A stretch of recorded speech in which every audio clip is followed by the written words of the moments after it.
100కు 100% నాకున్న అనుభవంతో చెప్తా ఉన్నా.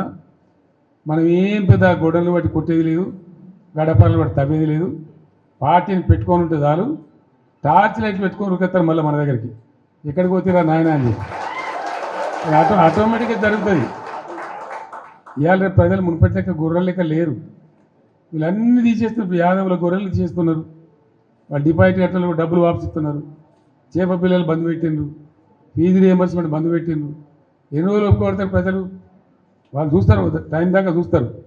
ఉన్నాయన్నీ ఎత్తేసి మేము 1, 2 ఇస్తామని 2, 4 ఇస్తామని నరికి అసలు మోసం తెచ్చినట్టు ఉన్నాయి పీక్ పారైతే ఇదేం అన్యాయం అని చెప్పి తప్పకుండా ఆల్రెడీ ఆలోచన చేస్తున్నారు. ప్రజల్లో తిరుగుబాటు ధోరణి వస్తుంది. డెఫినెట్గా మంచిగా బ్రహ్మాండంగా మళ్ళీ మనమే గవర్నమెంట్కి వస్తాం. ఇప్పుడు జరిగింది దారు ప్రజలకు ఏమైందంటే అక్కడక్కడ ఇప్పుడు వస్తున్న అనుభవాలు కఠినంగా ఉన్నాయి. ఇక చాలనుకుంటారు, మళ్ళీ తప్పిపోయి కూడా కాంగ్రెస్ కేంద్ర బాబు అనేటువంటి అభిప్రాయానికి వస్తారు. కాబట్టి మనకి ఏం ఇబ్బంది లేదు. ఇప్పటిదాకా జరిగింది కూడా బీఆర్ఎస్ విజయగాథనే. ఈ పీరియడ్లో కూడా మనం పనిచేస్తూ ఉండాలా, తోచినంతలో ప్రజలు ఎంబడి ఉండాలా, ప్రజల సమస్యల్లో వాళ్ళు ఎంబడి ఉండి పోరాటం చేయాలా. మీకు ఏదైనా మంచి చెడ్డ అయితే పార్టీ చూసుకుంటుంది, పార్టీ మీకు అండదండగా ఉంటుంది. మీరు ఇంత పెద్ద ఎత్తున లార్జ్ స్కేల్లో మహబూబాబాద్ నుంచి, కొంత మన మేడ్చల్ నుంచి, మన నల్గొండ జిల్లా నుంచి నాయకులందరూ వచ్చినారు. చాలా సంతోషం. ఇక ముందు ఏం చేస్తామంటే వారానికి 1-2 నియోజకవర్గాలు పిలుద్దామనుకుంటున్నాం. మీరు వట్టిగా మధ్యలో దీని రావడం కాకుండా ఇక్కడనే మంచిగా మనకు భోజనశాల కూడా ఉంది. మీకు ముందే వస్తే చెప్పి వస్తే ఏమైందంటే 1000 మంది వచ్చిన బాధ లేకుండా ఇక్కడ మంచిగా భోజనాలు ఏర్పాటు చేస్తాం. మనం కాసేపు మంచిగా మాట్లాడుకోవచ్చు. అది నియోజకవర్గాల డేట్లు మేము త్వరలో ప్రకటిస్తాం. ఆ ప్రకారం వచ్చినట్టయితే కాన్స్టిట్యున్సీ బై కాన్స్టిట్యున్సీ ఈజీ ఉంటుంది. పని లేనటువంటి బీఆర్ఎస్ పార్టీ నాయకులు దీన్ని కూడా ఓ రాజకీయంగా వాడుకునేటువంటి బురద జల్లేటువంటి కార్యక్రమానికి తెరలేపారు. గత 10 ఏళ్ల నుంచి కేసీఆర్ తయారు చేసి పెట్టినటువంటి పెంటంతా కడిగి తెలంగాణను సంపూర్ణ విముక్తి చేసే దిశగా గౌరవ ముఖ్యమంత్రి రేవంత్ రెడ్డి గారు అడుగులు వేస్తా ఉంటే ఇవాళ కాంగ్రెస్ పార్టీ ప్రభుత్వం ముందుకు పోతా ఉంటే మరి కేసీఆర్ గారికి ఆయన పరివారానికి మనసున పడతలేదు.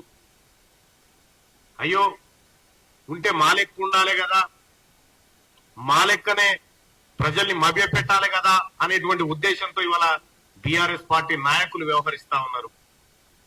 10 ఏళ్ల కాలంలో మీరు జగన్మోహన్ రెడ్డి గారు కేవలం మీ స్వార్థ రాజకీయాల కోసం తప్ప దేనికోసమన్నా ప్రగతి భవన్లో మీరు వాడుకున్నారా? ఓ 2 రాష్ట్రాల ముఖ్యమంత్రులు కూర్చొని మాట్లాడి ఉన్న సమస్యలేంటి అనేటువంటి చర్చ ఎప్పుడైనా జరిగిందా? కల్వకుంట్ల చంద్రశేఖరరావు గారిని మేము అడుగుతా ఉన్నాం. ఏ ఒక్క రోజు కూడా ఈ 2 రాష్ట్రాల ప్రయోజనాలను కాంక్షించినటువంటి కల్వకుంట్ల చంద్రశేఖరరావు ఆయన పార్టీ ఇవాళ సుదీర్ఘకాలం పెండింగ్ లో ఉన్నటువంటి అంశాలను పరిష్కరించుకునే దిశగా కాంగ్రెస్ పార్టీ ప్రభుత్వం ముందుకు పోతా ఉంటే ఇలా జీర్ణించుకోలేకపోతా ఉన్నారు. ఆంధ్రాలో కలపడానికి అంగీకరించినటువంటి కేసీఆర్, అప్పటి ముఖ్యమంత్రిగా ఉన్నటువంటి ఆయన ఇవాళ 7 మండలాలు వాపసు తీసుకురావాలి, కృష్ణా నీళ్ళల్లో వాటా మనకు రావాలి. ఈ అన్నిటికీ కారకులు మీరే కదా. సాగు సంపినోడే శవం దగ్గర కూర్చొని ఏడిచినట్టుకుంది ఆయన కథ. ఇవాళ ఏపీతోని సత్సంబంధాలు దెబ్బతిని తెలంగాణ రాష్ట్ర ప్రజలకు ఏపీ ప్రజలకు మధ్య నిత్యం ఏదో గొడవ జరిగే విధంగా కేసీఆర్ గారు ఆ రోజు వ్యవహరిస్తే ఇవాళ 2 రాష్ట్రాల ముఖ్యమంత్రులు మళ్లీ అన్నదమ్ముల వలె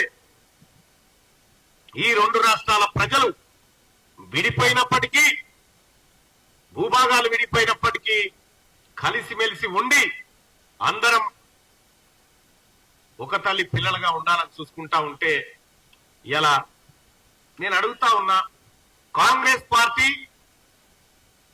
మిలాఖాత్ అయిపోయింది అని చెప్తా ఉన్నారు. సిగ్గుండాలి మాట మాట్లాడడానికి. పార్టీలు వేరు, ప్రభుత్వాలు వేరు. కాంగ్రెస్ పార్టీ ప్రభుత్వం తెలంగాణ ప్రజల ఆకాంక్షల మేరకు పనిచేస్తుంది.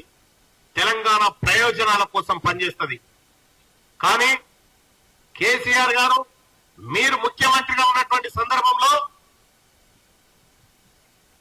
నీవిచ్చినటువంటి కాంట్రాక్టులు, నువ్వు చేసి పెట్టినటువంటి దోపిడంతా ఆంధ్ర నుంచి మనకు రావాల్సిన వాటాలు అనడం వదిలేసి ఇక్కడున్న సంపద అక్కడ దోచిపెట్టినటువంటి మీరు ఇవాళ కాంగ్రెస్ పార్టీ నిబద్ధత గురించి, కాంగ్రెస్ పార్టీ పాలన గురించి మాట్లాడడం సిగ్గుచేటు. ఇంకా ఏ అంశం తీసుకున్నా ఏదో ఒక కాంట్రవర్సీ చేయాలి, ప్రజల్లో గందరగోళం సృష్టించాలనేటువంటి ఈ చిల్లర పనులు బంద్ చేసి ఆ ప్రతిపక్ష నాయకుడిగా నీ పాత్ర నిర్వహిస్తే బాగుంటది. ఇప్పటికే మిమ్మల్ని, మీ మాటల్ని నమ్మక ఎక్కడి పార్టీ నాయకులు అక్కడికి వెళ్ళిపోతా ఉన్నటువంటి సందర్భంలో ఇవాళ ఇరు రాష్ట్రాల ముఖ్యమంత్రుల భేటీని వివాదం చేయదలుచుకున్నారు. దీన్ని తెలంగాణ ప్రజలు గమనిస్తా ఉన్నారు. అసలు ఏ ఒక్క రోజైనా ఏపీ నుంచి రావాల్సినటువంటి విద్యుత్ బకాయిల మీద ఎన్నడన్నా మాట్లాడినావా? ఇటు పోతావు, నరేంద్ర మోడీ గారి దగ్గర పోతావు, మా దగ్గరనే అడ్డగోలుగా పైసలునే మాకెందుకని చెప్తావు. ఇవాళ ముఖ్యమంత్రి గారు, గౌరవ ముఖ్యమంత్రి రేవంత్ రెడ్డి గారు అటు రాష్ట్ర ప్రయోజనాల కోసం నరేంద్ర మోడీ గారు ప్రధానమంత్రి హోదాలో ఉన్నటువంటి నరేంద్ర మోడీ గారి దగ్గరికి ముఖ్యమంత్రి హోదాలో పోయి కలిసి ఈ ప్రాంతానికి రావాల్సినటువంటి హక్కుల కోసం మాట్లాడి ఈ రాష్ట్ర ప్రజల ప్రతినిధిగా ఆయన పోతే ఇవాళ కాంగ్రెస్ బీజేపీ మిలాఖత్ అయిందని చెప్తావు. సాధ్యమైతుందా ఇది? ఎవరన్నా నమ్మే ముచ్చట్నేనా ఇది? బీఆర్ఎస్ పార్టీ నాయకులకు ఏమాత్రం సిగ్గనిపిస్తలేదు. ఎందుకు చెప్తా ఉన్నామంటే ఇవాళ తెలంగాణ రాష్ట్రంలో ఆర్థిక దోపిడీ, భూదోపిడీ, వనరుల దోపిడీ చేసినటువంటి కేసీఆర్ కుటుంబం ఈ రాష్ట్ర ప్రజల ప్రయోజనాలను ఎప్పుడు పట్టించుకోలే. తెలంగాణ రాష్ట్రం ఏర్పడినటువంటి నీళ్లు, నిధులు, నియామకాల కోసం ఇవి నెరవేరాలనేటువంటి ఆకాంక్షతోని ఆ తల్లి సోనియా గాంధీ కాంగ్రెస్ పార్టీ అప్పుడు యూపీఏ గవర్నమెంట్ తెలంగాణ రాష్ట్రాన్ని ఇస్తే రాష్ట్రాన్ని కుక్కలు చింపిన ఇస్తరాకులాగా మార్చినటువంటి కల్వకుంట్ల చంద్రశేఖరరావు గారికి ఎలాంటి అర్హత లేదు ప్రస్తుత భేటీ గురించి మాట్లాడడానికి అని చెప్పి తెలియజేస్తా ఉన్నా.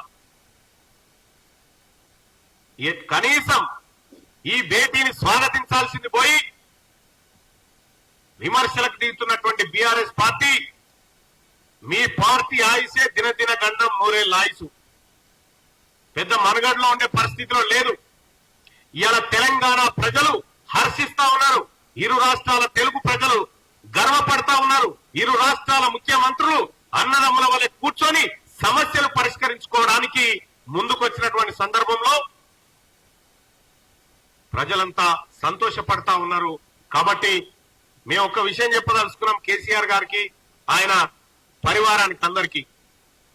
10 ఏళ్ల పాటు గతంలో ఉన్న విభజన సమస్యలు అట్లుండగా 10 ఏళ్ల పాటు నువ్వు తయారు చేసిన పెట్ట మామూలుగా ఏం లేదు. 10 ఏళ్ల పాటు అనేకమైనటువంటి సమస్యలు సృష్టించరు. ఇక్కడ కృష్ణానది నీళ్ల వాటా విషయంలో సుప్రీంకోర్టులో ఉన్న కేసును వాపసు తెచ్చుకుంటావు.